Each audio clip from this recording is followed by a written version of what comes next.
এই মুহূর্তে আমরা মুকুটমণিপুর ড্যামের মাঝখানে আছি।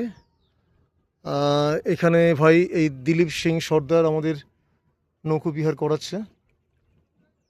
শান্তনু, সূর্যাস্ত দেখছো? কেমন লাগছে?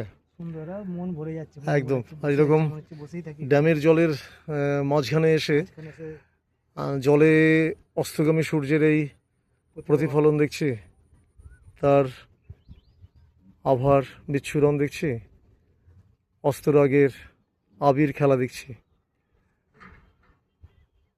অসাধারণ লাগছে। চারিদিক একটা অন্য ধরনের নিস্তব্ধতা বিরাজ করছে।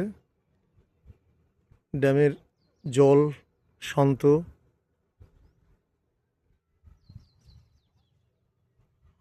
আর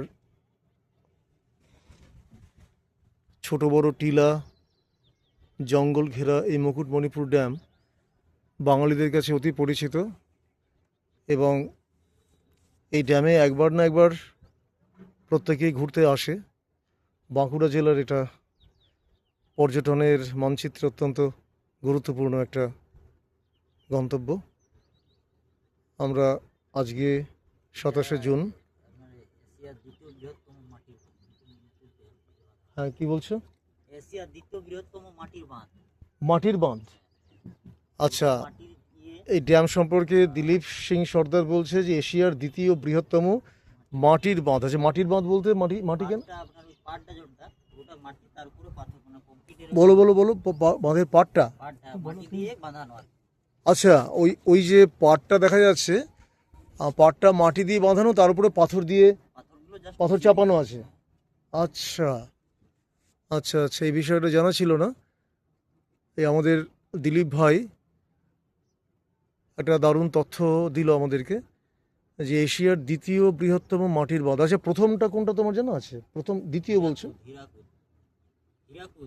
হীরাকুদ। আচ্ছা, বা দিলীপ তো অনেক খবর রাখে দেখছি।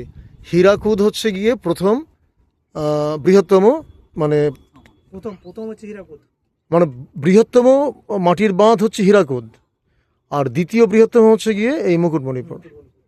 বাহ, একটা ভালো তথ্য পেলাম দিলীপ ভাইয়ের কাছ থেকে।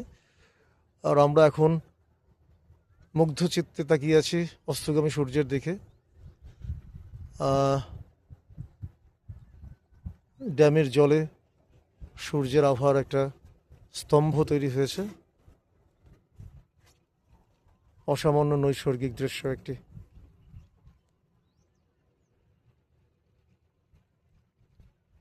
27শে জুন 2026 শনিবার।